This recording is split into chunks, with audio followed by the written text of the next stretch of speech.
अपना क्या प्रभाव दिखा सकता है। ऐसा कहकर भगवान के चरणों में मस्तक झुकाकर इच्छानुसार विचरने वाले नारद मुनि वहां से चले गए।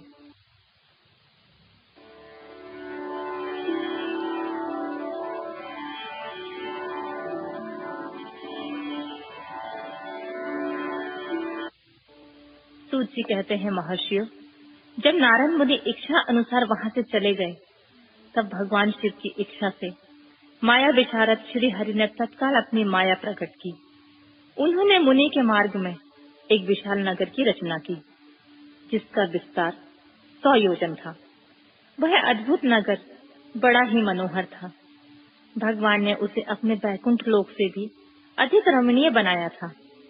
नाना प्रकार की वस्तुओं से उस नगर की शोभा बढ़ाती थी। वहां की स्त्रियों और पुरुषों के लिए बहुत से विहार स्थल थे। उस श्रेष्ठ नगर के चारों वर्णों के लोगों से भरा हुआ था। वहां शीलनिधि नामक ऐश्वर्यशाली राजा राज्य करते थे। वे अपनी पुत्री का स्वयंवर करने के लिए उद्यत थे। अतः उन्होंने महान उत्सव का आयोजन किया था। उनकी कन्या का वरण करने के लिए उत्सुक चारों दिशाओं से बहुत से राजकुमार पधारे थे, जो नाना प्रकार की वेशभूषा तथा सुंदर शोभा से प्रकाशित हो रहे थे। उन राजकुमारों से वह नगर भरा पूरा दिखाई देता था। ऐसे सुंदर राजनगर को देखकर नारद जी मोहित हो गए। वे राजा शीलनिधि के द्वार पर गए। मुनि शिरोमणि नारद को आया हुआ देखकर महाराज शीलनिधि ने श्रेष्ठ रत्नमय सिंहासन पर बिठाकर उनका पूजन किया। तत्पश्चात अपनी सुंदर कन्या को, जिसका नाम श्रीमती था, बुलवाया और उससे नारद जी के चरणों में प्रणाम करवाया। उस कन्या को देखकर नारद मुनि चकित हो गए और बोले, राजन, यह देव कन्या के समान सुंदर महाभागा कौन है? उनकी यह बात सुनकर राजा ने हाथ जोड़कर कहा, मुने, यह मेरी पुत्री है। इसका नाम श्रीमती है। अब इसके विवाह का समय आ गया है। यह अपने लिए सुंदर वर चुनने में निमित्त स्वयंवर में जाने वाली है। इसमें सब प्रकार के शुभ लक्षण रक्षित होते हैं। महर्षि, आप इसका भाग्य बताइए। राजा की इस प्रकार पूछने पर काम से विहल हुए मुनि श्रेष्ठ नारद उस कन्या को प्राप्त करने की इच्छा मन में लिए हुए राजा को संबोधित करके इस प्रकार बोले, भूपाल, आपकी यह कन्या समस्त शुभ लक्षणों से संपन्न है, परम सौभाग्यवती है। अपने महान भाग्य के कारण वह धन्य है और साक्षात लक्ष्मी की भांति समस्त गुणों से आगार है। इसका भावी पति निश्चित ही भगवान शंकर के समान वैभवशाली, सर्वेश्वर, किसी से न पराजित होने वाला, वीर, काम विजयी तथा संपूर्ण देवताओं में श्रेष्ठ होगा। ऐसा कहकर राजा से विदा लेकर इच्छा अनुसार विचरने वाले नारद मुनि वहां से चल दिए। वे काम के वशीभूत हो गए थे। शिव की माया ने उन्हें विशेष मोह में डाल दिया था। वे मुनि मन ही मन सोचने लगे कि मैं इस राजकुमारी को कैसे प्राप्त करूं। स्वयंवर में आए हुए नरेशों में सबको छोड़कर एकमात्र मेरा ही वरण करे, यह कैसे संभव हो सकता है? समस्त नारियों को सौंदर्य सर्वथा प्रिय होता है। सौंदर्य को देखकर ही वह प्रसन्नता पूर्वक मेरे अधीन हो सकती है, इसमें कोई संशय नहीं है। ऐसा विचार कर काम से विहल हुए मुनिवर नारद भगवान विष्णु का रूप ग्रहण करने के लिए तत्काल उनके लोक में जा पहुँचे। भगवान विष्णु को प्रणाम करके वे इस प्रकार बोले, भगवान, मैं एकांत में आपसे अपना सारा वृतांत कहूंगा। तब बहुत अच्छा कहकर लक्ष्मीपति श्री हरि नारद जी के साथ एकांत में जाकर बैठे और बोले, मुने, अब आप अपनी बात कहिए। तब नारद जी ने कहा, भगवान, आपके भक्त जो राजा शीलनिधि हैं, वे सदा धर्म के पालन में तत्पर रहते हैं। उनकी एक विशाल लोचना कन्या है, जो बहुत ही सुंदरी है। उसका नाम श्रीमती है। वह विश्व मोहिनी के रूप से विख्यात है और तीनों लोकों में सबसे अधिक सुंदर है। प्रभु, आज मैं शीघ्र ही उस कन्या से विवाह करना चाहता हूँ। राजा शीलनिधि ने अपनी पुत्री की इच्छा से स्वयंवर रचाया है, इसलिए चारों दिशाओं से वहाँ सहस्त्र राजकुमार पधारे हुए हैं। नाथ, मैं आपका प्रिय सेवक हूँ, अतः आप मुझे अपना स्वरूप दे दीजिए, जिससे राजकुमारी श्रीमती निश्चित ही मुझे वर ले। सूत जी कहते हैं, महर्षियों, नारद मुनि की ऐसी बात सुनकर भगवान मधुसूदन हंस पड़े और भगवान शंकर के प्रभाव का अनुभव करके उन दयालु प्रभु ने उन्हें इस प्रकार उत्तर दिया।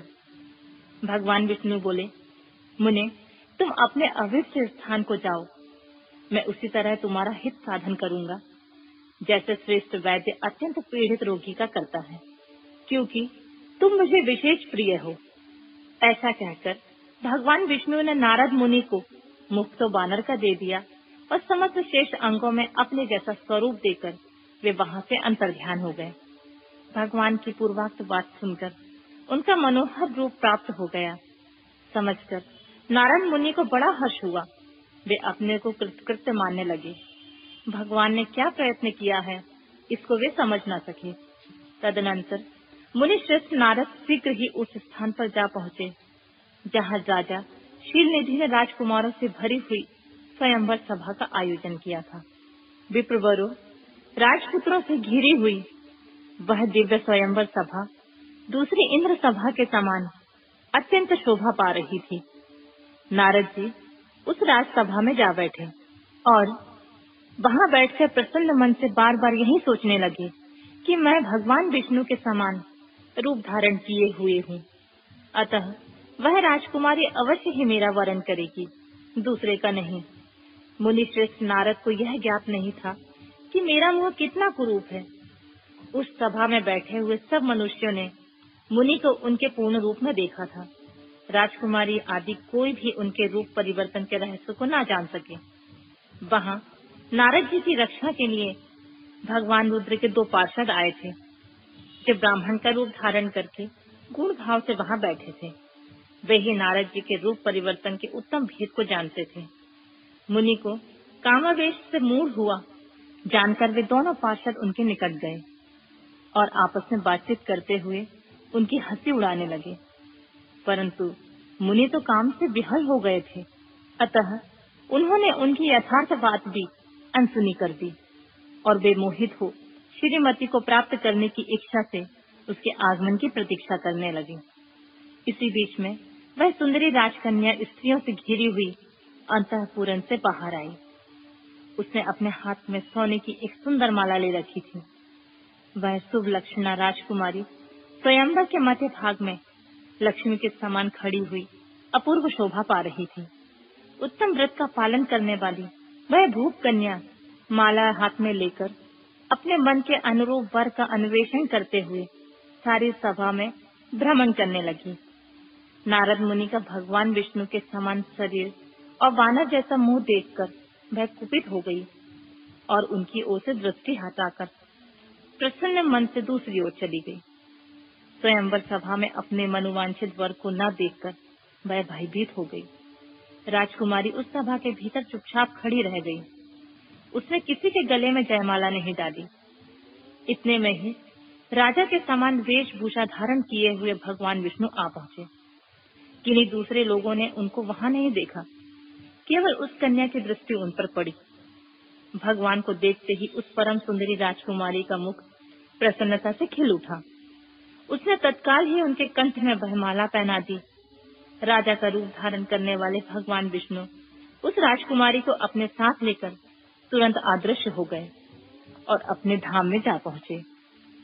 उधर सब राजकुमार श्रीमती की ओर से निराश हो गए।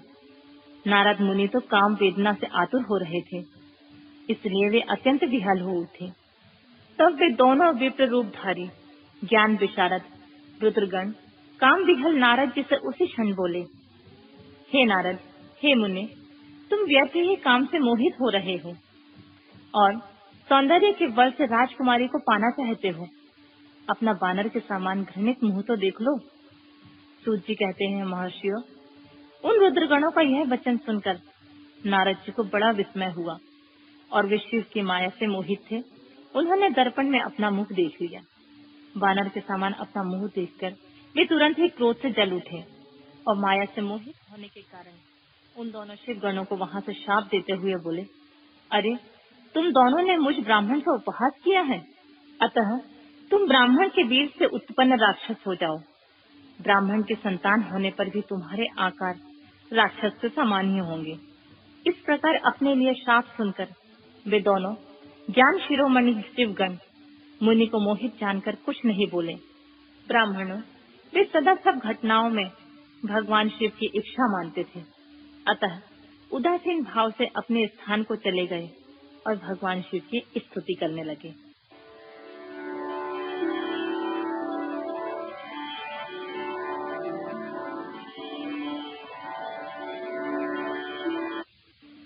सूत जी कहते हैं, महर्षियों, माया मोहित नारद मुनि उन दोनों शिव गणों की यथोचित शाप देकर भगवान शिव की इच्छा बस मोह निद्रा से न जाग सके।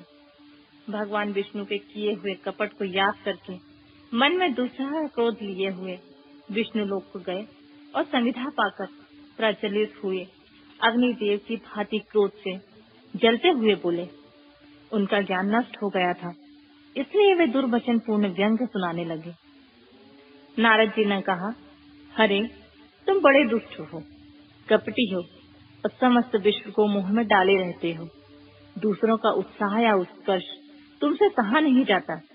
तुम मायावी हो, तुम्हारा अंतःकरण मलिन है। पूर्व काल में तुम्ही ने मोहिनी रूप धारण करके कपट किया, असुरों को वारुणी मदिरा पिलाई, उन्हें अमृत नहीं पीने दिया।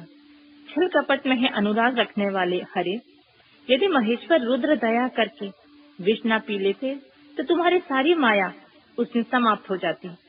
विष्णुदेव, कपटपूर्ण चाल तुम्हें अधिक प्रिय है, तुम्हारा स्वभाव अच्छा नहीं है, तो भी भगवान शंकर ने तुम्हें स्वतंत्र बना दिया है। तुम्हारी इस चाल ढाल को समझकर अब वे पश्चाताप करते होंगे।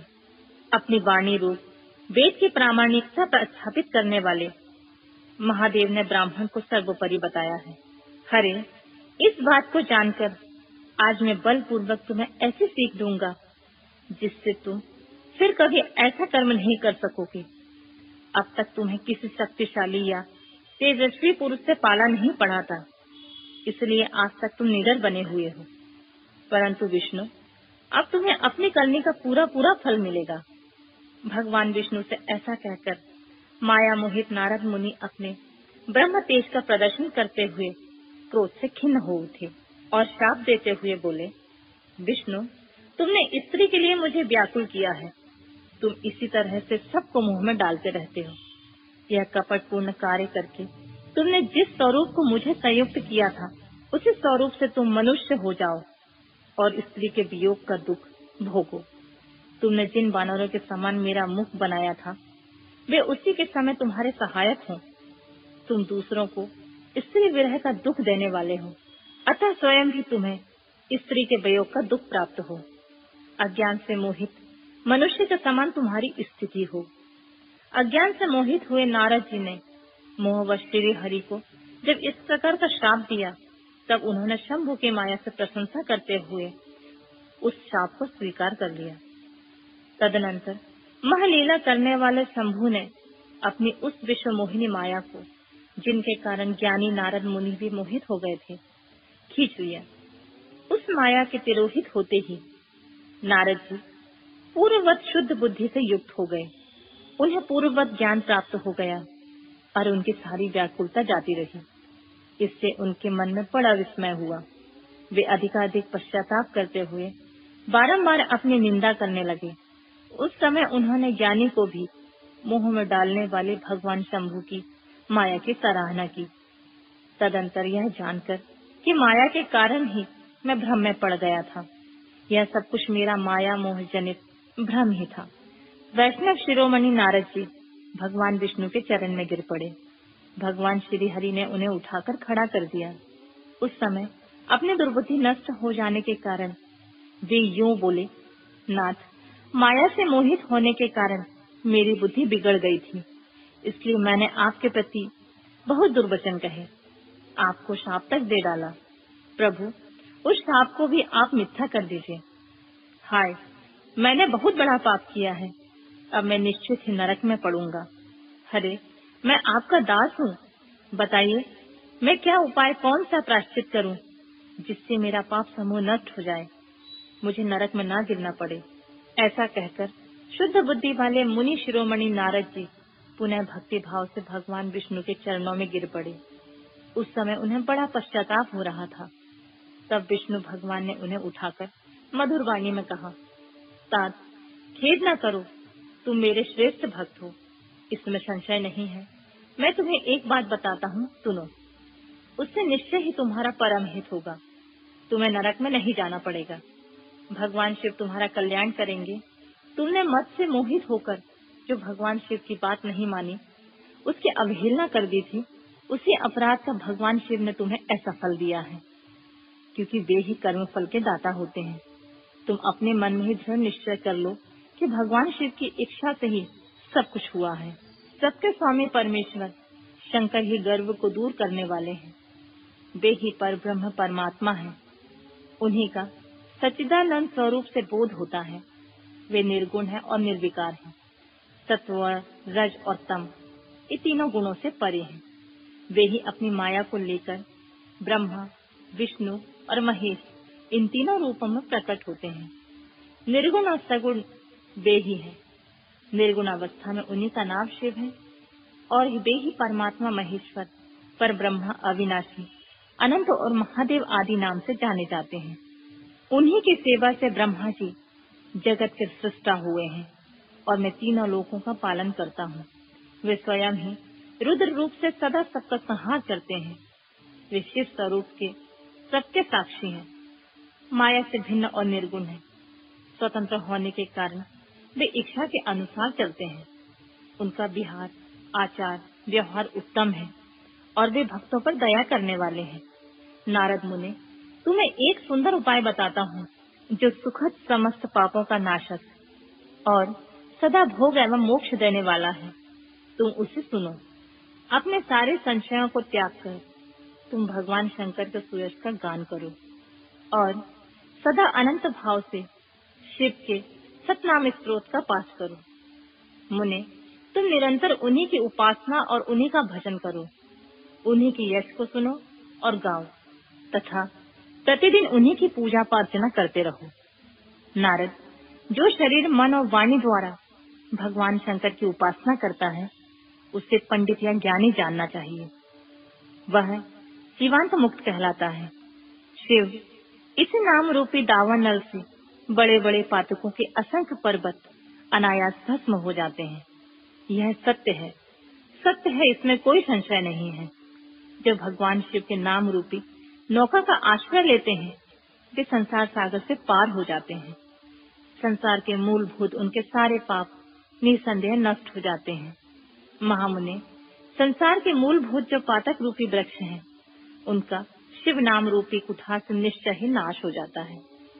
जो लोग पाप रूपी दावानल से पीड़ित हैं, उन्हें शिव नाम रूपी अमृत का पान करना चाहिए।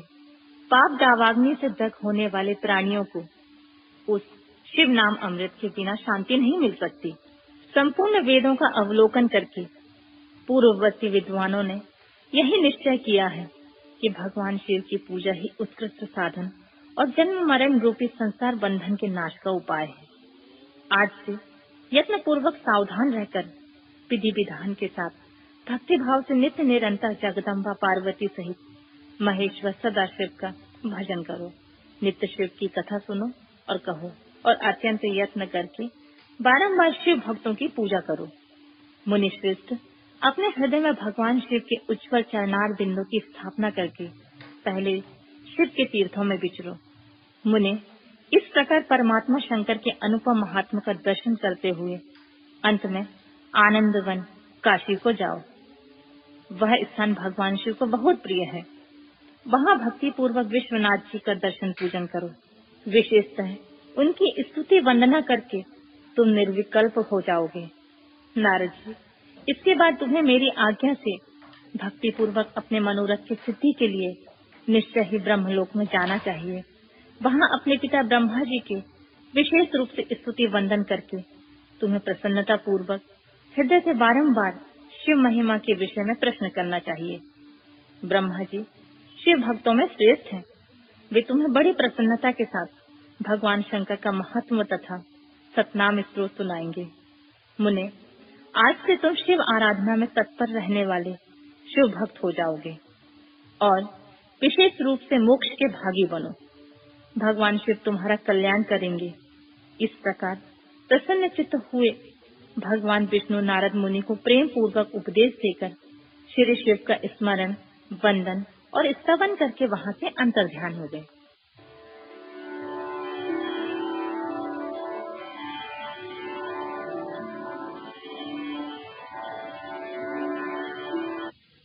सूत जी कहते हैं, महर्षियों, भगवान श्री हरि के अंतर्ध्यान हो जाने पर मुनि श्रेष्ठ नारद शिवलिंगों का भक्ति पूर्वक दर्शन करते हुए पृथ्वी पर विचरने लगे। ब्राह्मणों, भूमंडल पर घूम फिरकर उन्होंने भोग और मोक्ष देने वाले बहुत से शिवलिंगों का प्रेम पूर्वक दर्शन किया। दिव्यदर्शी नारद जी भूतल के तीर्थों में विचर रहे हैं। इस समय उनका चित्त शुद्ध है। यह जानकर वे दोनों शिवगण उनके पास गए और वे उनके दिए हुए शाप से उद्धार होने की इच्छा रखकर वहां गए थे। उन्होंने आदर पूर्वक मुनि के दोनों पैर पकड़ लिए और मस्तक झुकाकर भली भांति प्रणाम करके शीघ्र इस प्रकार कहा, ब्राह्मण, हम दोनों शिव के गण हैं। मुने, हमने ही आपका अपराध किया है। राजकुमारी श्रीमती के स्वयंवर में आपका चित्त माया से मोहित हो रहा था। उस समय परमेश्वर की प्रेरणा से आपने हम दोनों को श्राप दे दिया। वहां कुछ समय जानकर हमने चुप रह जाना ही अपना जीवन रक्षा का उपाय समझा। इसमें किसी का दोष नहीं है। हमें अपने कर्म का फल प्राप्त हुआ। प्रभु, आप प्रसन्न हो जाइए और हम दोनों पर अनुग्रह कीजिए। नारद जी ने कहा, आप दोनों महादेव जी के गण हैं और सत्पुरुषों के लिए परम सम्मानीय हैं। अतः मेरे मोह रहित तथा सुखदायक यथार्थ वचनों को सुनिए। पहले निश्चित ही मेरी बुद्धि भ्रष्ट हो गई थी, बिगड़ गई थी और मैं सर्वथा मोह के वशीभूत हो गया था। इसलिए आप दोनों को मैंने श्राप दे दिया था। शिवगणों, मैंने जो कुछ कहा है वह वैसा ही होगा। तथापि मेरी बात सुनिए। मैं आपके लिए शापोद्धार की बात बता रहा हूँ। आप लोग आज मेरे अपराध को क्षमा कर दें। मुनिवर, विश्रवा के वीर से जन्म ग्रहण करके आप संपूर्ण दिशाओं में प्रसिद्ध कुंभकर्ण रावण राक्षस राज का पद प्राप्त करेंगे और बलवान वैभव से युक्त तथा परम प्रतापी होंगे। समस्त ब्राह्मण के राजा होकर शिव भक्त एवं जितेंद्रिय होंगे और शिव के दूसरे ही स्वरूप श्री विष्णु के हाथों मृत्यु पाकर फिर अपने पद पर प्रतिष्ठित हो जाएंगे। सूत जी कहते हैं, महर्षियों, महात्मा नारद मुनि की यह बात सुनकर वे दोनों शिवगण प्रसन्न और सानंद से अपने स्थान को लौट गए। श्री नारद जी के अत्यंत आनंदित हो अनंत भाव से भगवान शिव का ध्यान तथा शिव तीर्थों का दर्शन करते हुए बार बार भूमंडल में विचरने लगे। अंत में वे सबके ऊपर विराजमान शिव प्रिया काशीपुरी में गए, जो शिव स्वरूपनी एवं शिव को सुख देने वाली है। काशीपुरी का दर्शन करके नारद जी कृतार्थ हो गए। उन्होंने भगवान काशीनाथ का दर्शन किया और परम प्रेम तथा परमानंद से युक्त होकर उनकी पूजा की। काशी का सानंद सेवन करके वे मुनि श्रेष्ठ कृतार्था का अनुभव करने लगे और प्रेम से बेहद होकर उनका नमन, वर्णन तथा स्मरण करते हुए ब्रह्मलोक को गए। निरंतर शिव का स्मरण करने से उनकी बुद्धि शुद्ध हो गई। वहां पहुंचकर शिव तत्व का विशेष रूप से ज्ञान प्राप्त करने की इच्छा से नारद जी ने ब्रह्मा जी को भक्ति पूर्वक नमस्कार किया और नाना प्रकार के स्तोत्रों द्वारा उनकी स्तुति करके उनसे शिव तत्व के विषय में पूछा। उस समय नारद जी का हृदय भगवान शंकर के प्रति भक्ति भावना से परिपूर्ण था। नारद जी बोले, ब्राह्मण, पर ब्रह्म परमात्मा के स्वरूप को जानने वाले पितामह, जगत प्रभु, आपके कृपा प्रसाद से मैंने भगवान विष्णु के उत्तम महात्म का पूर्णतः ज्ञान प्राप्त किया। भक्ति मार्ग, ज्ञान मार्ग, अत्यंत दुस्तर तपो मार्ग, दान मार्ग तथा तीर्थ मार्ग का भी वर्णन सुना, परंतु शिव तत्व का ज्ञान मुझे अभी तक नहीं हुआ है। मैं भगवान शंकर की पूजा विधि को भी नहीं जानता हूँ। अतः प्रभु, आप क्रमशः इन विषयों को तथा भगवान शिव के विभिन्न चरित्रों को, उनके स्वरूप तत्व, प्राकट्य, विवाह, गाहस्थ धर्म सब मुझे बताइए। निष्पाप पितामह, ये सब बातें तथा और भी जो आवश्यक बातें हों, उन सब का आपको वर्णन करना चाहिए। प्रजानाथ, शिव और शिवा के आर्वी भाव एवं विवाह का प्रसंग विशेष रूप से कहिए तथा कार्तिकेय के जन्म की कथा भी मुझे सुनाइए।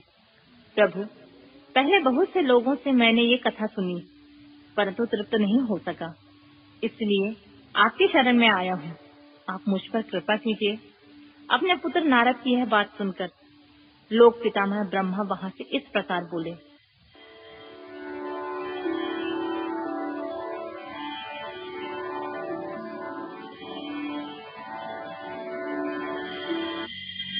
ब्राह्मण, देव शिरोमणे, तुम सदा समस्त जगत के उपकार में लगे रहते हो। तुमने लोगों के हित की कामना से बहुत उत्तम बात पूछी है, जिसके सुनने से संपूर्ण लोगों के समस्त पापों का क्षय हो जाता है। उस अनामय शिव तत्व का मैं तुमसे वर्णन करता हूँ। शिव तत्व का बड़ा स्वरूप उत्कृष्ट एवं अद्भुत है। जिस समय समस्त चराचर जगत नष्ट हो गया था, सर्वत्र केवल अंधकार ही अंधकार था। न सूर्य दिखाई देते थे, न चंद्रमा, अन्य ग्रहों और नक्षत्रों का भी पता नहीं था। न दिन होता था, न रात।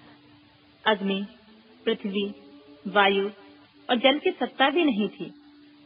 प्रधान तत्व से रहित सूना आकाश मात्र शेष था। दूसरे किसी तेज की उपलब्धि नहीं होती थी। अदृश्य आदि का भी अस्तित्व नहीं था। शब्द और स्पर्श भी साथ छोड़ चुके थे। गंध और रूप की भी अभिव्यक्ति नहीं होती थी। रस का भी अभाव हो गया था। दिशाओं का भी भान नहीं होता था। इस प्रकार सब और निरंतर सूची मेद और घोर अंधकार फैला हुआ था। उस समय तत्व सद ब्रह्मा, इसी श्रुति में जो सत सुना जाता है, एकमात्र वही शेष था। जब यह, वह, ऐसा, जो इत्यादि रूप से निर्दिष्ट होने वाला भाव भावात्मक जगत नहीं था, उसी समय एकमात्र सत ही शेष था, जिसे योगी जन अपने हृदय आकाश के भीतर निरंतर देखते हैं। वह सब तत्व मन का विषय नहीं है। वाणी की भी वहां तक कभी पहुंच नहीं होती। वह नाम तथा रूप रंग से भी शून्य है। वह न स्थूल है, न कृश है, न हस्त है, न दीर्घ है तथा न लघु, न गुरु। उनमें न कभी वृद्धि नहीं होती, न हानि। श्रुति भी उसके विषय में चकित भाव से है। इतना ही कहती है, अर्थात उसकी सत्ता मात्र का ही निरूपण कर पाती है। उसका कोई विशेष विवरण देने में असमर्थ हो जाती है। वह सत्य ज्ञान स्वरूप, अनंत परमानंदमय परम ज्योति स्वरूप, अप्रमेय, आधार रहित, निर्विकार, निराकार, निर्गुण, योगी गम्य, सर्वव्यापी, सबका एकमात्र कारण, निर्विकल्प, निरारंभ, माया शून्य, उपद्रव रहित, अद्वितीय, अनादि अनंत, संकोच, विकास शून्य तथा चिन्मय है। जिस परब्रह्मा के विषय में ज्ञान और अज्ञान से पूर्ण उक्तियों द्वारा इस प्रकार विकल्प किए जाते हैं, उसने कुछ काल के बाद द्वितीय की इच्छा प्रकट की। उसके भीतर एक से अनेक होने का संकल्प उदित हुआ। तब निराकार परमात्मा ने अपनी लीला शक्ति से अपने लिए मूर्ति आकार की कल्पना की। वह मूर्ति संपूर्ण ऐश्वर्य गुण से संपन्न, सर्वज्ञानीमय, शुभ स्वरूपा, सर्वव्यापिनी, सर्वरूपा, सर्वदर्शिनी, सर्वकारिणी, सबकी एकमात्र वंदनीय, सर्वज्ञा, सब कुछ देने वाली और संपूर्ण संस्कृतियों का केंद्र थी। उस शुद्ध रूपनी ईश्वर मूर्ति की कल्पना करके वह अद्वितीय, अनादि, अनंत, सर्व प्रकाशक, चिन्मय, सर्वव्यापी और अविनाशी परब्रह्मा अंतर्निहित हो गया। जो मूर्ति रहित परब्रह्मा है, उसी की मूर्ति भगवान सदाशिव है। अवाचनीय और प्राचीन विद्वान उन्हीं को ईश्वर कहते हैं। उस समय एकाकी रहकर स्वेच्छा अनुसार विहार करने वाले उन सदाशिव ने अपने विग्रह से ही स्वयं एक स्वयंभूता सृष्टि की रचना की, जो अपने श्रीअंग से कभी अलग होने वाली नहीं थी। उस पराशक्ति को प्रधान, प्रकृति, गुणवती, माया, बुद्धि तत्व की जननी तथा विकार रहित बताया गया है। वह शक्ति अंबिका कही गई है। उसी को प्रकृति सर्वेश्वरी, द्विदेव जननी, नित्या और मूल कारण भी कहते हैं। सदाशिव द्वारा प्रकट की गई उस शक्ति की 8 भुजाएं हैं। वह शुभ लक्षणा देवी के मुख की शोभा विचित्र है। वह अकेली ही अपने मुखमंडल में सदा एक सहस्त्र चंद्रमाओं की कांति धारण करती है। नाना प्रकार के आभूषण उनके श्री अंगों की शोभा बढ़ाते हैं। वह देवी नाना प्रकार की गतियों से संपन्न है। उसके खुले हुए नेत्र खिले हुए कमल के समान जान पड़ते हैं। वह अचिंतनीय तेज से जगमगाती हैं। वह सबकी योनि है और सदा उद्यमशील रहती हैं। एकाकिनी होने पर वह माया संयोग बस अनेक हो जाती हैं। वे जो सदाशिव हैं, वे परम पुरुष ईश्वर शिव, शंभु और महेश्वर कहते हैं। वे अपने मस्तक पर आकाश गंगा को धारण करते हैं। उनके भाल देश में चंद्रमा शोभा पाते हैं। उनके 5 मुख हैं और प्रत्येक मुख में 3-3 नेत्र हैं। उनका चित्त सदा प्रसन्न रहता है। वे 10 भुजाओं से युक्त और त्रिशूलधारी हैं। उनके श्री अंगों की प्रभा कपूर के समान श्वेत गौर है। वे सारे शरीर में अंगों में भस्म रमाए रहते हैं। उन काल रूपी ब्रह्मा एक समय ही शक्ति के नाथ शिवलोक नामक क्षेत्र का निर्माण किया था। उस उत्तम क्षेत्र को काशी कहते हैं। वह परम निर्वाण या मोक्ष का स्थान है जो सबके ऊपर विराजमान है। वे प्रिया, प्रियतम रूप, शक्ति और शिव जो परमानंद स्वरूप हैं, उस मनोरम क्षेत्र में नित्य निवास करते हैं।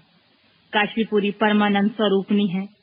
मुने, शिव और शिवा ने प्रलय काल में भी कभी उस क्षेत्र को अपने सानिध्य से मुक्त नहीं किया है।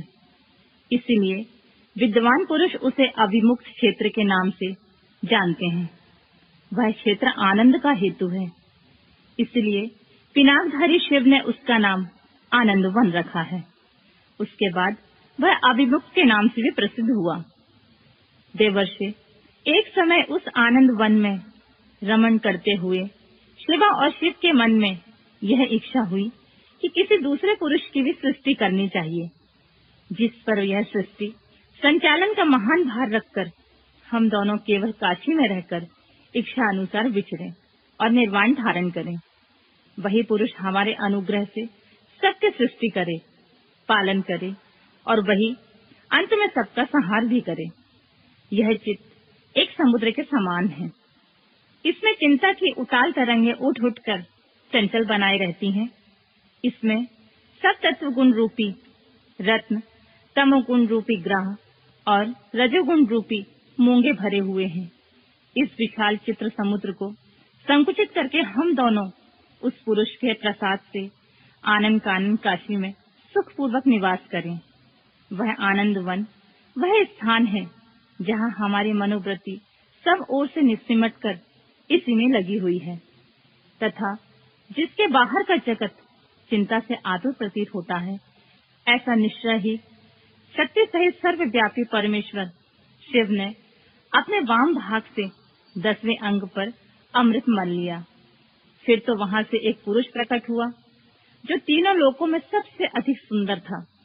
वह शांत था, उसमें सब तत्व गुण की अधिकता थी तथा वह गंभीरता का अथाह सागर था। मुने, क्षमा गुण से युक्त उस पुरुष के लिए ढूंढने पर भी कहीं कोई उपमा नहीं मिलती थी। उसकी कांति इंद्रनील मणि के समान श्याम थी। उसके अंग अंग में दिव्य शोभा छिटक रही थी और नेत्र प्रफुल्ल कमल के समान शोभा पा रहे थे। श्री अंगों पर स्वर्ण की सी क्रांति वाले 2 सुंदर रेशमी पीतांबर शोभा दे रहे थे। किसी से भी पराजित न होने वाला वह वीर पुरुष अपने प्रचंड भुज दंडों से सुशोभित हो रहा था। तदंतर उस पुरुष ने परमेश्वर शिव को प्रणाम करके कहा, स्वामिन, मेरा नाम निश्चय कीजिए, काम बताइए। उस पुरुष की यह बात सुनकर महेश्वर भगवान शंकर हंसते हुए मेघ के समान गंभीर वाणी में बोले, वत्स, व्यापक होने के कारण तुम्हारा नाम विष्णु नाम से विख्यात हुआ। इसके सिवा और भी बहुत से नाम होंगे जो भक्तों को सुख देने वाले होंगे। तुम सुस्थित उत्तम तप करो, क्योंकि वही समस्त कार्यों का साधन है।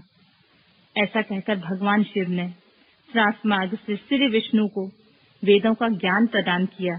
तदंतर अपनी महिमा से कभी च्युत न होने वाले श्री हरि भगवान शिव को प्रणाम करके भारी तपस्या करने लगे और शक्ति सहित परमेश्वर शिव भी पार्षद गणों के साथ वहां से अदृश्य हो गए।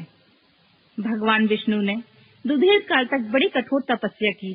तपस्या के परिश्रम से युक्त भगवान विष्णु के अंगों से नाना प्रकार की जल धाराएं निकलने लगी। यह सब भगवान शिव की माया से ही संभव हुआ। महामुने, उस जल से सारा आकाश व्याप्त हो गया और ब्रह्म रूप जल अपने स्पर्श पात्र से सब पापों को नाश करने वाला सिद्ध हुआ। उस समय थके हुए परम पुरुष विष्णु ने स्वयं उस जल में शयन किया। वह दीर्घ काल तक बड़ी प्रसन्नता के साथ उसमें रहे। नार अर्थात जल में शयन करने के कारण ही उनका नारायण, यह श्रुति सम्मत नाम प्रसिद्ध हुआ। उस समय उन परम पुरुष नारायण के सिवा कोई दूसरी प्राकृत वस्तु नहीं थी। उसके बाद ही उन परमात्मा महात्मा नारायण देव ने यथासंभव सभी तत्व प्रकट हुए। महामते, विद्वान, मैं उन तत्वों की उत्पत्ति का प्रकार बता रहा हूँ। सुनो। प्रकृति से महत्व प्रकट हुआ। महत्व से 3 गुण। इन गुणों के भेद से ही त्रिविध अहंकार की उत्पत्ति हुई। अहंकार से 5 तन्मात्राएं हुई और उन तन्मात्राओं से 5 भूत प्रकट हुए। उसी समय ज्ञानेंद्रियों और कर्मेंद्रियों का भी प्रादुर्भाव हुआ। मुनिश्रेष्ठ, इस प्रकार मैंने तुम्हें तत्वों की संख्या बताई है। इनमें से पुरुषों को छोड़कर शेष सारे तत्व प्रकृति से प्रकट हुए हैं। इसीलिए सबके सब जड़ हैं। तत्वों की संख्या 24 है। उस समय एकाकार हुए 24 तत्वों को ग्रहण करके वे परम पुरुष नारायण भगवान शिव की इच्छा से ब्रह्म रूप जल में सो गए।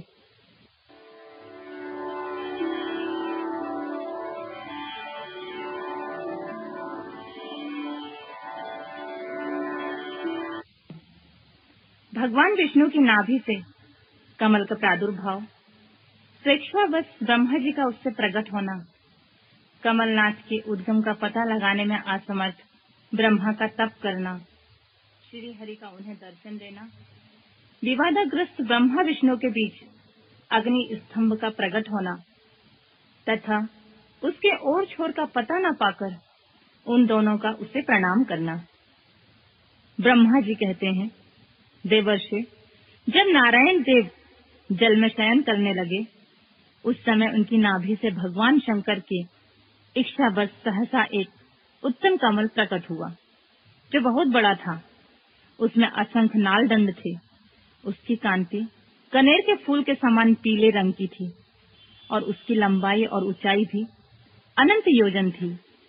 वह कमल करोड़ों सूर्यों के समान प्रकाशित हो रहा था। सुंदर होने के साथ ही संपूर्ण तत्वों से भी युक्त था और अनंत अद्भुत परम रमणीय, दर्शन के योग्य तथा सबसे उत्तम था।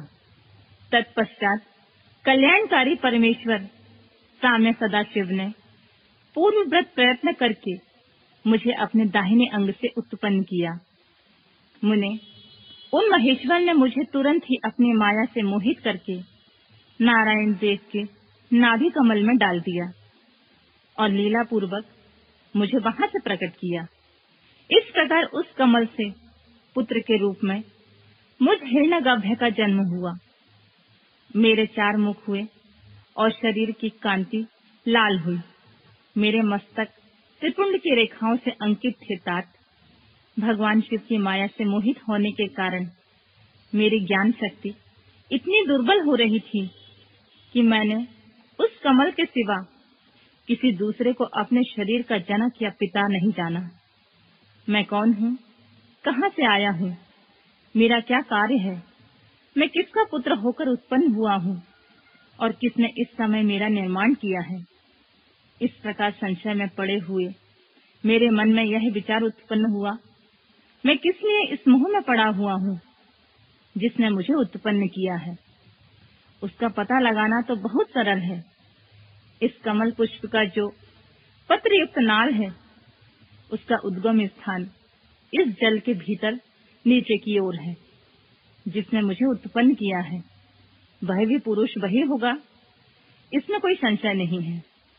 ऐसा निश्चय करके मैंने अपने को कमल से नीचे उतारा। मुने, मैं उस कमल की एक एक नाल में गया और सैकड़ों वर्षों तक वहां भ्रमण करता रहा, किंतु कहीं भी उस कमल के उद्गम का उत्तम स्थान मुझे नहीं मिला। तब मैं पुनः संशय में पड़कर उस कमल पुष्प पर जाने को उत्सुक हुआ और नाल के मार्ग से उस कमल पर चढ़ने लगा। इस तरह बहुत ऊपर जाने पर भी मैं उस कमल के कोश को ना पा सका। उस दशा में मैं और भी मोहित हो उठा। मुने, उस समय भगवान शिव की इच्छा से परम मंगलमयी उत्तम आकाशवाणी प्रकट हुई, जो मेरे मोह का विध्वंस करने वाली थी। उस वाणी ने कहा, तपस्या करो।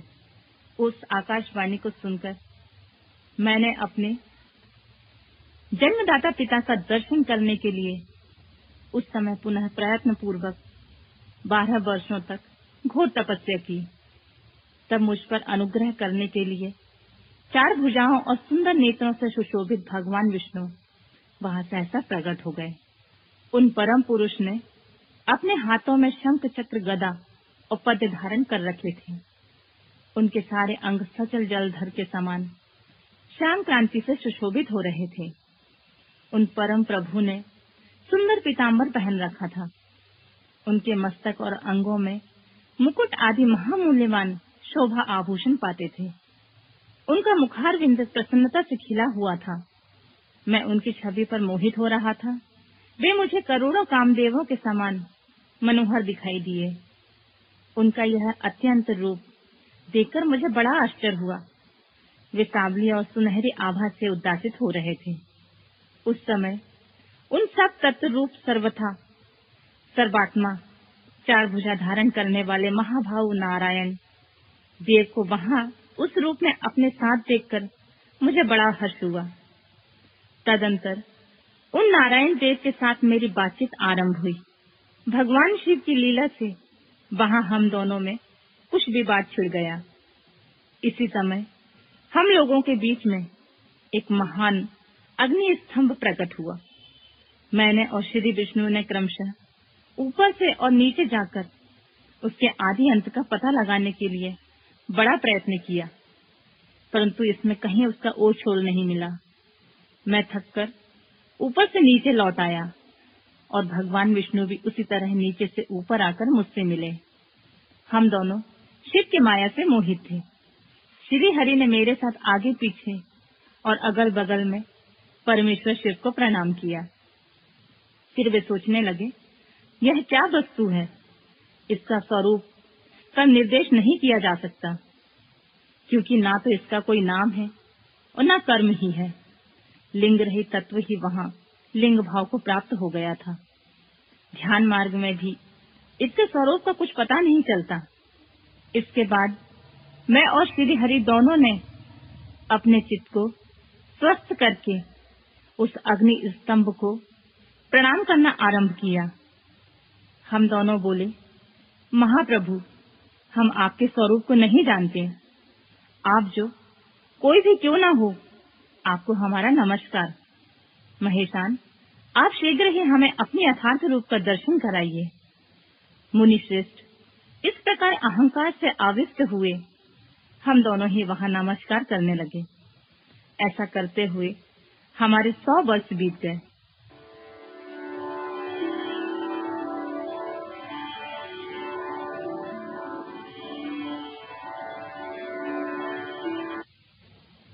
ब्रह्मा जी कहते हैं, मुनि श्रेष्ठ नारद, इस प्रकार हम दोनों देवता गर्व रहित होकर निरंतर प्रणाम करते रहे।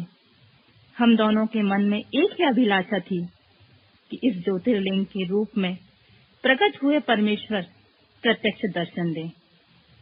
भगवान शंकर दीनों के प्रतिपालक, अहंकारियों का गर्व चूर्ण करने वाले तथा सबके अविनाशी प्रभु हैं।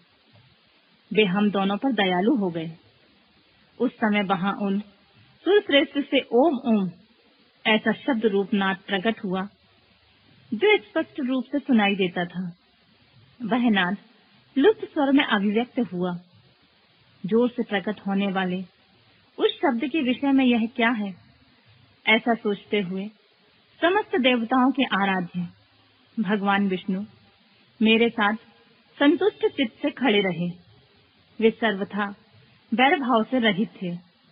उन्होंने लिंग के दक्षिण भाग में सनातन आदि वर्ण आकार का दर्शन किया, उत्तर भाग में उकार का, मध्य भाग में मकार का और अंत में ओम इस नाद का साक्षात दर्शन और अनुभव किया। दक्षिण भाग में प्रकट हुए आदि वर्ण आकार को सूर्य मंडल के समान तेजोमय देखकर जब उन्होंने उत्तर भाग में दृष्टिपात किया, तब वहां उकार वर्ण अग्नि के समान दीप्तिशाली दिखाई दिया। मुनि श्रेष्ठ, इसी तरह उन्होंने मध्य भाग में मकार को चंद्रमंडल के समान उज्जवल कांति से प्रकाशमान देखा। तदंतर जब उसके बाद दृष्टि डाली, तब शुद्ध स्फटिक मणि के समान निर्मल प्रभा से युक्त तुराय तुरीय अमल, निष्कल, निरूपद्रव, निर्द्वंद, अद्वितीय, शून्यमय, ब्रह्मा और अभ्यंतर के भेद से रहित, ब्रह्मांतर भेद से युक्त जगत के भीतर और बाहर स्वयं ही स्थित, आदि मध्य और अंत से रहित, आनंद आदि के कारण तथा सबके परम आश्रय सत्य आनंद एवं अमृत स्वरूप परब्रह्मा का साक्षात्कार किया। उस समय श्री हरि यह सोचने लगे कि यह अग्नि स्तंभ यहाँ कैसे प्रकट हुआ। मैं इस अनुपम अनल स्तंभ के नीचे जाऊंगा।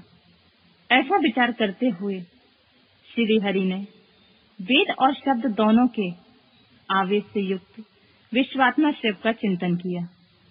तब वहां एक ऋषि प्रकट हुए जो ऋषि समूह के परम साररूप माने जाते हैं। उन्हीं ऋषि के द्वारा परमेश्वर श्री विष्णु ने जाना कि इस शब्द पर ब्रह्म शरीर वाले परम लिंग के रूप में साक्षात पर ब्रह्म स्वरूप महादेव यहाँ प्रकट हुए हैं। ये चिंता रहित रुद्र हैं, जहाँ जाकर मन सहित वाणी उसे प्राप्त किए बिना लौट आती है। उस पर ब्रह्म परमात्मा शिव का वाचक एकाक्षर प्रणव हुई है। वे इसके वाच्यार्थ रूप हैं। वह परम कारण ऋतु सत्य आनंद और अमृत स्वरूप परातत्व परब्रह्म एकाक्षर का वाच्य है। वह परम कारण सत्य ऋत आनंद और अमृत स्वरूप परात्व परब्रह्म एकाक्षर का वाच्य है। प्रणव के एक अक्षर आकार से जगत के बीजभूत अंड जन्मा भगवान ब्रह्मा का बोध होता है। उसके दूसरे एक अक्षर उकार से परम कारण रूप श्री हरि का बोध होता है और तीसरे एक अक्षर मकार से भगवान नील लोहित शिव का ज्ञान होता है। अकार सृष्टि करता है, उकार मोह में डालने वाला है और मकार नित्य अनुग्रह करने वाला है। मकार बोध्य सर्वव्यापी शिव बीजी बीज मात्र के स्वामी हैं और अकार संज्ञक मुझे ब्रह्मा को बीज कहते हैं। उकार नामधारी श्री हरि योनि है, प्रधान और पुरुष के ईश्वर जो महेश्वर हैं। वे बीजी बीज और योनि भी हैं। उन्हीं को नाद कहा गया है। उनके भीतर सबका समावेश है। बीजी अपनी इच्छा से अपने बीज को अनेक रूप में विभक्त करके स्थित हैं। इन बीजी भगवान महेश्वर के लिंग से अकानन रूप बीज प्रकट हुआ है, जो उकार रूप योनि में स्थापित होकर सब ओर बढ़ने लगा है। वह सुवर्णमय अंड के रूप में ही बताने योग्य था। उसका और कोई विशेष लक्षण लक्षित नहीं होता था। वह दिव्य अंड अनेक वर्षों तक जल में स्थित रहा।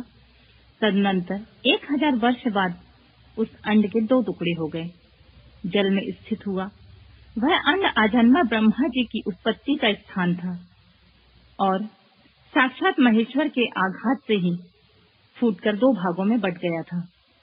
उस अवस्था में उसका ऊपर स्थित हुआ सुवर्णमय कपाल बड़ी शोभा पाने लगा था। वही दुलोक के रूप में प्रकट हुआ। जो उसका दूसरा नीचे वाला कपाल था, वही यह 5 लक्षणों से युक्त पृथ्वी भी है। उसी अंड से चतुर्मुख ब्रह्मा उत्पन्न हुए, जिनकी का संज्ञा है। वे समस्त लोकों के दृष्टा हैं। इसी प्रकार वे भगवान महेश्वर ही आ, ओ और माँ इन विविध रूपों में वर्णित हुए हैं। इसी अभिप्राय से उन ज्योतिर्लिंग स्वरूप सदाशिव ने ओम ओम ऐसा कहा। यह बात यजुर्वेद के श्रेष्ठ मंत्र कहते हैं। यजुर्वेदों के श्रेष्ठ मंत्रों का यह कथन सुनकर ऋचाओं और साम मंत्रों ने हमसे आदर पूर्वक कहा, हे हरे, हे ब्राह्मण, यह बात ऐसी ही है। इस तरह देवेश्वर शिव को जानकर श्री हरि ने शक्ति संभूत मंत्रों द्वारा उत्तम एवं महान अद्भुत से शोभित होने वाले उन महेश्वर का स्तवन किया। इसी बीच में मेरे साथ विश्वपालक भगवान विष्णु ने एक और अद्भुत रूप में देखा। मुने, वह 5 मुखों और 10 भुजाओं से अलंकृत था। उसकी कांति कपूर के समान गौर थी। वह नाना प्रकार की छटाओं से छविमान और भांति भांति आभूषण से विभूषित था। उस परम उदार महापराक्रमी और महापुरुष के लक्षणों से संपन्न अत्यंत उत्कृष्ट रूप का दर्शन करके मैं और श्री हरि दोनों कृतार्थ हो गए। तत्पश्चात परमेश्वर भगवान महेश प्रसन्न हो अपने दिव्य शब्दमय रूप को प्रकट करके हंसते हुए खड़े हो गए। आकार इनका मस्तक और आकार ललाट है। इकार दाहिना और ईकार बायां नेत्र है। उकार को उनका दाहिना और उकार को बायां कान बताया जाता है। ऋकार उन परमेश्वर का दायां कपोल है और ऋकार बायां। लू और लू उनके दोनों नासिका के दोनों छिद्र हैं। अकार उनका सर्वव्यापी प्रभु का ऊपरी ओंठ और एकार अधर। ओमकार तथा ओंकार ये दोनों क्रमशः उनके ऊपर की ओर नीचे की 2 दंत पंक्तियां हैं।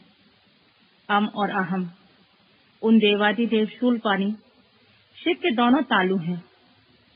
का आदि 5 अक्षर उनके दाहिने 5 हाथ हैं और चा आदि 5 अक्षर बाएं 5 हाथ। टा आदि और ता आदि 5-5 अक्षर उनके पैर हैं। पकार पेट है। फकार और दाहिना पार्श्व बताया जाता है और बकार को बायां पार्श्व। भकार को कंधा कहते हैं। मकार उन योगी महादेव शंभु का हृदय है। या से लेकर सा तक 7 अक्षर सर्वव्यापी शिव के शब्द में शरीर की 7 धातुएं हैं। हकार उनकी नाभि है और छकार को मेढ़ कहा गया है।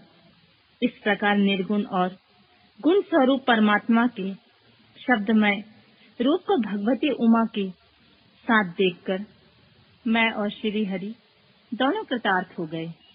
इस तरह शब्द ब्रह्ममय शरीरधारी महेश्वर शिव का दर्शन पाकर मेरे साथ श्री हरि ने उन्हें प्रणाम किया और पुनः ऊपर की ओर देखा। उस समय उन्हें 5 कलाओं से युक्त ओमकार जनित मंत्र का साक्षात्कार हुआ। तत्पश्चात महादेव जी का ओम तत्वमसि यह महावाक्य दृष्टिगोचर हुआ, जो परम उत्तम मंत्र रूप है, जो शुद्ध स्फटिक के समान निर्मल है। फिर संपूर्ण धर्म और अर्थ का साधक तथा बुद्धि स्वरूप गायत्री नामक दूसरा महान मंत्र लक्षित हुआ, जिसमें 24 अक्षर हैं तथा जो चारों पुरुषार्थ रूपी फल देने वाला है। तत्पश्चात मृत्युंजय मंत्र, फिर पंचाक्षर मंत्र तथा दक्षिण मूर्ति संज्ञक चिंतामणि मंत्र का साक्षात्कार हुआ। इस प्रकार 5 मंत्रों की उपलब्धि करके भगवान श्री हरि उनका जाप करने लगे। तदंतर ऋक, योध और साम, ये जिनके रूप हैं, जो ईशानों के मुकुटमणि ईशान हैं, जो पुरातन पुरुष हैं, जिनका हृदय अघोर अर्थात सौम्य है, जो हृदय को प्रिय लगने वाले सर्वगुहा सदाशिव हैं, जिनके चरण बाम परम सुंदर हैं, जो महान देवता हैं और महान सर्पराज को आभूषण के रूप में धारण करते हैं, जिनके सभी ओर पैर और सभी ओर नेत्र हैं, जो मुझे ब्रह्मा के अधिपति, कल्याणकारी तथा सृष्टि पालन और संहार करने वाले हैं। उन वरदायक सदाशिव का मेरे साथ भगवान विष्णु ने प्रिय वचनों द्वारा संतुष्ट चित्त से स्तवन किया।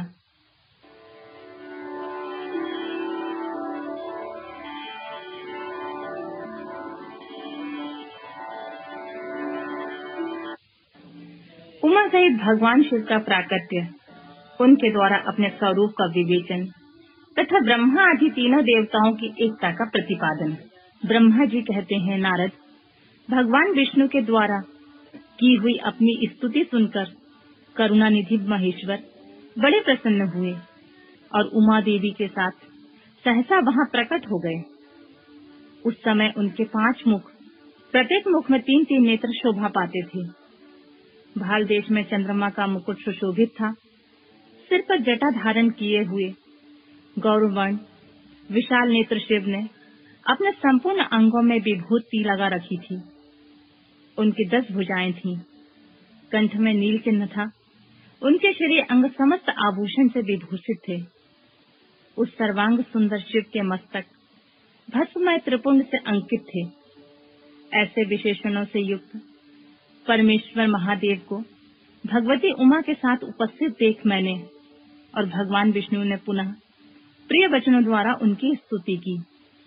तब पापहारी करुणा कर भगवान महेश्वर ने प्रसन्नचित होकर उन श्री विष्णु देव को शास्त्र रूप से वेद का उपदेश सुनाया।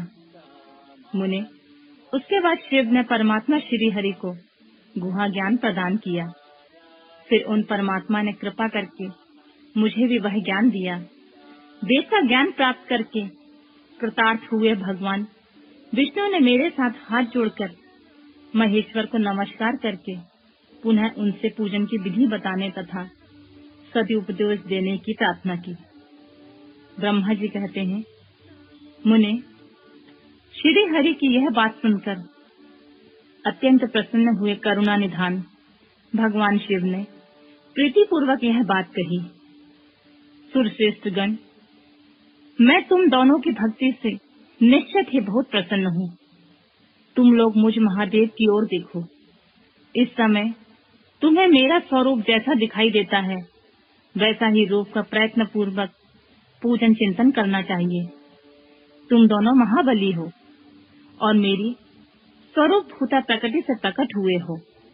मुझ सर्वेश्वर के दाएं बाएं अंगों से तुम्हारा प्रादुर्भाव हुआ है।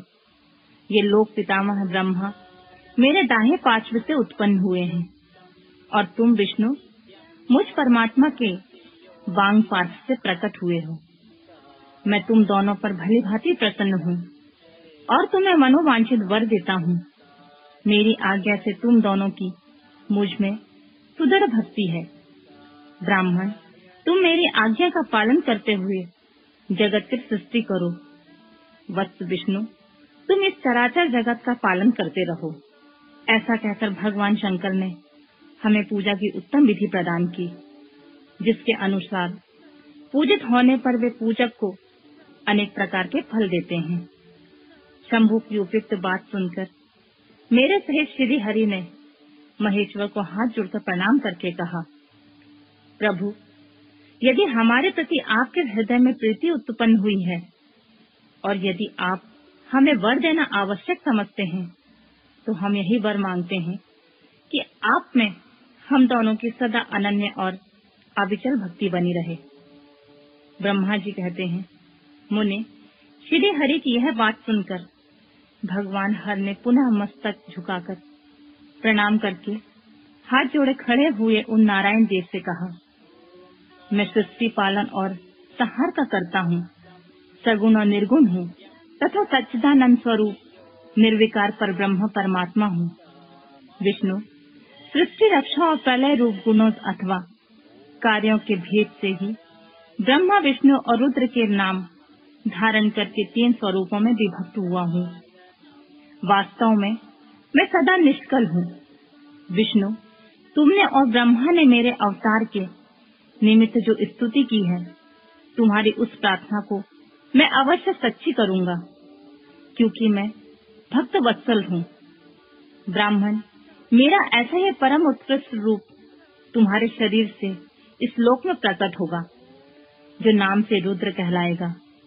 रुद्र की सामर्थ्य मुझ में कम नहीं होगी। जो मैं हूँ वही यह रुद्र है। पूजा की विधि विधान की दृष्टि से भी मुझ में और उसमें कोई अंतर नहीं है। जैसे ज्योति का जल आदि के साथ संपर्क होने पर भी उसमें स्पर्श दोष नहीं लगता, उसी प्रकार मुझे निर्गुण परमात्मा को भी किसी के संयोग से बंधन नहीं प्राप्त होता। यह मेरा शिव रूप है। जब रुद्र प्रकट होंगे तब वे भी शिव के तुल्य होंगे। महामुने, उनमें और शिव के परायेपन का भेद नहीं करना चाहिए। वास्तव में एक ही रूप में सब जगत में व्यवहार निर्वाह के लिए 2 रूप में विभक्त हो गया। अतः शिव और रुद्र में कभी भेद बुद्धि नहीं करनी चाहिए। वास्तव में सारा दृश्य ही मेरे विचार से शिव रूप है। मैं, तुम, ब्रह्मा तथा जो ये रुद्र प्रकट हुए हैं, वे सब के सब एक रूप हैं। इनमें भेद नहीं है। भेद मानने पर अवश्य ही बंधन होगा, तथापि मेरा शिव रूप ही सनातन है। यही सदा सब रूपों का मूलभूत कहा गया है। यह सत्य, ज्ञान और अनंत ब्रह्मा है। ऐसा जानकर सदा मेरे मन में यथार्थ स्वरूप का दर्शन करना चाहिए। ब्राह्मण सुनो, मैं तुम्हें एक गोपनीय बात बता रहा हूँ। मैं स्वयं ब्रह्मा जी की भ्रुकुटी से प्रकट होऊंगा। गुणों में भी मेरा प्राकट्य कहा गया है। जैसा कि लोगों ने कहा है, हर तामस प्रकृति के हैं। वास्तव में उस रूप में अहंकार का वर्णन हुआ है।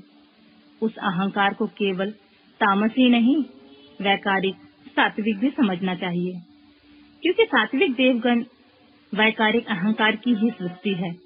यह तामस और सात्विक आदि भेद केवल नाम मात्र का है, वस्तुता नहीं है। वास्तव में हर को तामस नहीं कहा जा सकता। ब्राह्मण, इस कारण से तुम्हें ऐसा करना चाहिए, तुम तो इस सृष्टि के निर्माता बनो और श्री हरि इसका पालन करें, तथा मेरे अंश से प्रकट होने वाले जो रुद्र हैं, वे इनका प्रलय करने वाले होंगे। ये जो उमा नाम से विख्यात परमेश्वरी प्रकृति देवी हैं, इन्हीं की शक्ति भूता वाम देवी ब्रह्मा जी का सेवन करेंगी। फिर इन प्रकृति देवी से वहाँ जो दूसरी शक्ति प्रकट होगी, वे लक्ष्मी रूप से भगवान विष्णु का आश्रय लेगी। तदंतर पुनः काली नाम से जो तीसरी शक्ति प्रकट होगी, वे निश्चय ही मेरे अंशभूत रुद्र देव को प्राप्त होंगी। वे कार्य सिद्धियों के लिए वहाँ ज्योति रूप में प्रकट होंगी। इस प्रकार मैंने देवी के शुभ स्वरूपा पराशक्तियों का परिचय दिया।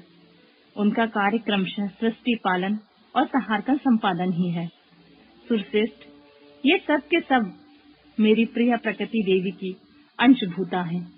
हरे, तुम लक्ष्मी का सहारा लेकर कार्य करो। ब्राह्मण, तुम्हें प्रकृति के अंशभूता वाग्य देवी को पाकर मेरी आज्ञा के अनुसार मन से सृष्टि कार्य का संचालन करना चाहिए। मैं अपने प्रिय के अंशभूता परात्पर काली का आश्रय ले रुद्र रूप में प्रलय संबंधी उत्तम कार्य करूंगा। तुम सब लोग अवश्य ही संपूर्ण आश्रमों में तथा उनसे भिन्न अन्याय विविध कार्यों द्वारा चारों वर्णों से भरे हुए लोक की सृष्टि एवं रक्षा आदि करके सुख पाओगे। हरे, तुम ज्ञान विज्ञान से संपन्न तथा संपूर्ण लोकों के हितैषी हो।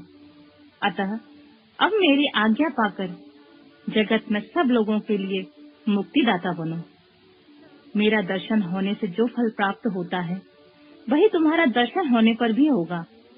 मेरी यह बात सत्य है, सत्य है, इसमें संशय के लिए स्थान नहीं है। मेरे हृदय में विष्णु है और विष्णु के हृदय में मैं हूँ। जो इन दोनों के अंतर को नहीं समझता, वही मुझे विशेष प्रिय है। श्री हरि मेरे बाएं अंग से प्रकट हुए, ब्रह्मा का दाहिने अंग से प्राकट्य हुआ है और महाप्रलयकारी विश्वात्मा रुद्र मेरे हृदय से प्रादुर्भूत होंगे। विष्णु, मैं और सृष्टि पालन और संहार करने वाले रज आदि विविध गुणों द्वारा ब्रह्मा, विष्णु और रुद्र नाम से प्रसिद्ध हो 3 रूपों में पृथक पृथक प्रकट होता हूँ। साक्षात शिव गुणों से भिन्न है, वे प्रकृति और पुरुषों से भी परे हैं।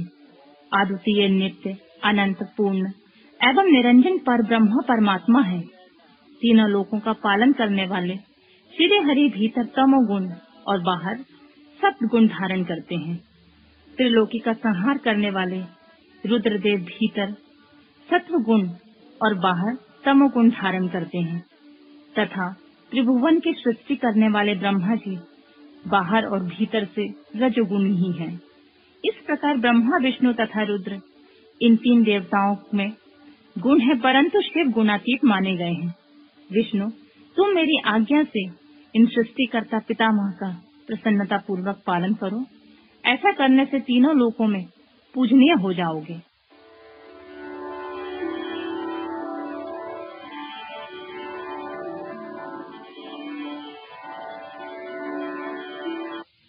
परमेश्वर शिव बोले, उत्तम व्रत का पालन करने वाले हरे